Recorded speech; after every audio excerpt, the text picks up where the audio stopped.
بسم اللہ الرحمن الرحیم۔ السلام علیکم۔ رسول اللہ صلی اللہ علیہ وسلم شام سے واپس آنے کے بعد حضرت ختیجہ مکمل طور پر شادی کے لیے رضامند تھی، لیکن مسئلہ یہ تھا کہ کیسے حضور اکرم تک پیغام نکاح پہنچایا جائے، کیونکہ عرب کے رواج کے مطابق پیغام نکاح مرد دیتے تھے، نہ کہ عورتیں۔ آخرکار جناب ختیجہ نے اپنی سہیلی نفیسہ بنت منیہ کو اپنے گھر بلایا اور اسے درخواست کی کہ حضرت محمد کی خدمت میں جا کر حضرت سے رشتہ ازدواج قائم کرنے کے ان کے ارادے کو بیان کرنے کی ضمن میں جس طرح بھی ممکن ہو سکے حضرت کے نظریے کو حاصل کرے۔ نفیسہ نے حضرت محمد صلی اللہ علیہ وسلم سے اس وقت ملاقات کی جب آپ کعبہ کا طواف بجا لانے کے بعد لوٹ رہے تھے۔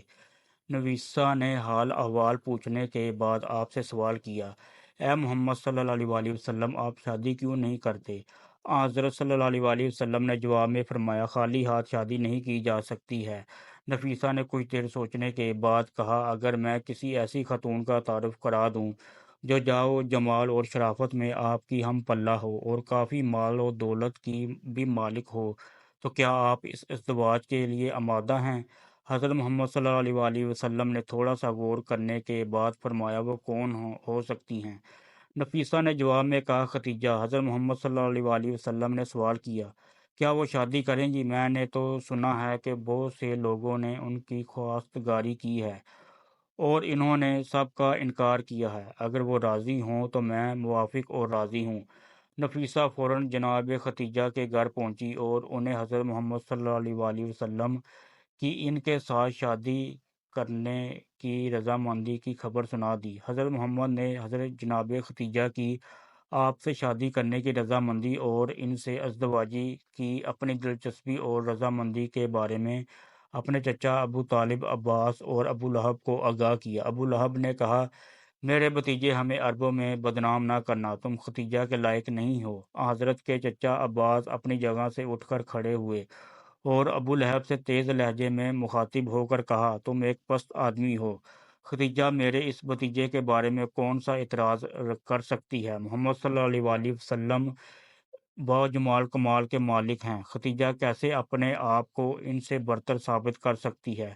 کیا مال یا کمال کی وجہ سے؟ کعبے کی قسم، خدا کی قسم، ختیجہ جتنا بھی محمد سے مہر چاہے، میں گھوڑے پر سوار ہو کر بیابانوں میں گھوم کر اور بادشاہوں کے محلوں میں جا کر اسے مہیا کروں گا۔ جناب ابو طالب اپنے بھائیوں سے صلاح و مشورہ کرنے کے بعد اس نتیجے پر پہنچے کہ سب سے پہلے ضروری ہے کہ جناب ختیجہ کا نظریہ اور ان کی طرف سے ممکنہ شرائط معلوم کی جائیں اور اس کے بعد کوئی فیصلہ کیا جائے۔ اس کے بعد انہوں نے پیغمبر صلی اللہ علیہ وسلم کی پھوپھی صفیہ کو ختیجہ کے پاس بھیجا تاکہ بلا واسطہ ان سے گفتگو کر کے اس سلسلے میں ان کے نظریے کے بارے میں آگاہی حاصل کریں۔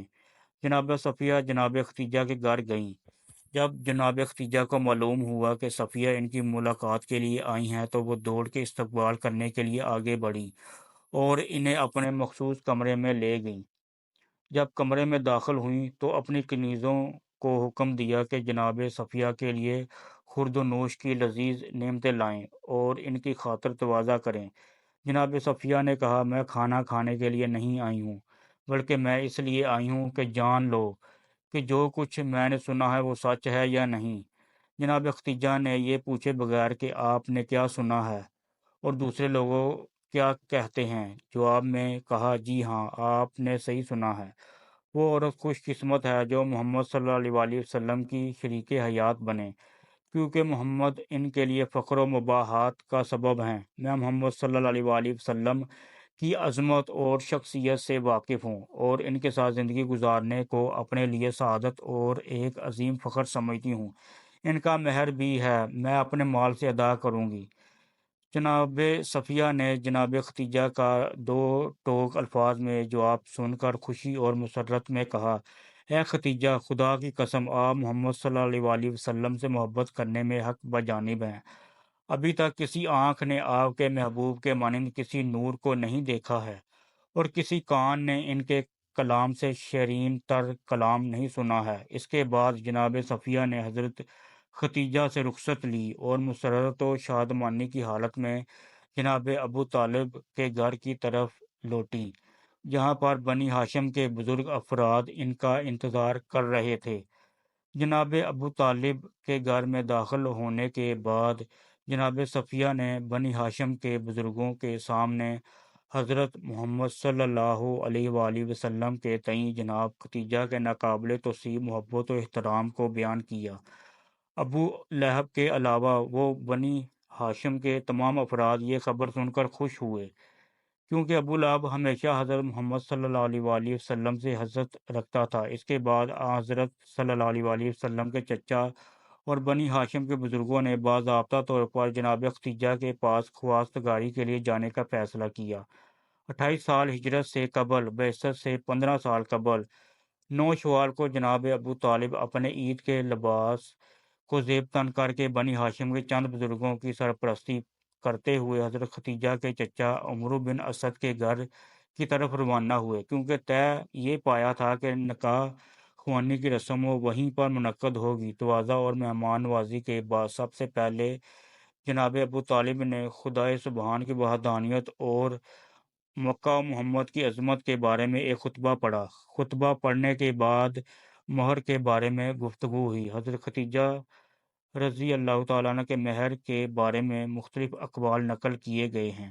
ابن عباس نے خدیجہ کا مہر 12 اور اوقیہ ذکر کیا ہے، جبکہ سیرہ ابن ہشام میں ہے بقرہ ذکر کیا گیا ہے۔ مہر دینے کا وقت آیا تو حضرت خدیجہ کھڑی ہوئیں اور اپنے چچا عمرو سے فرمانے لگی، ممکن ہے دوسرے مسائل میں آپ اختیار رکھتی ہوں، لیکن یہاں پر خود مجھے اختیار ہے۔ اس کے بعد کہا، اے محمد، میں نے اپنے آپ کو آپ کی بیوی قرار دیا اور مہر بھی میں نے اپنے ہی ذمہ لے لیا۔ جناب ابو طالب نے حاضرین سے مخاطب ہو کر کہا، گواہ رہنا، خدیجہ نے محمد کو اپنے شوہر کے عنوان سے قبول کیا اور مہر بھی اپنے ہی ذمہ لے لیا۔ ابو جہل کھڑا ہوا اور غضبناک ہو کر حاضرین سے مخاطب ہو کر بولا، تعجب کی بات ہے کہ عورتیں مردوں کے مہر کو اپنے ذمہ لیتی ہیں۔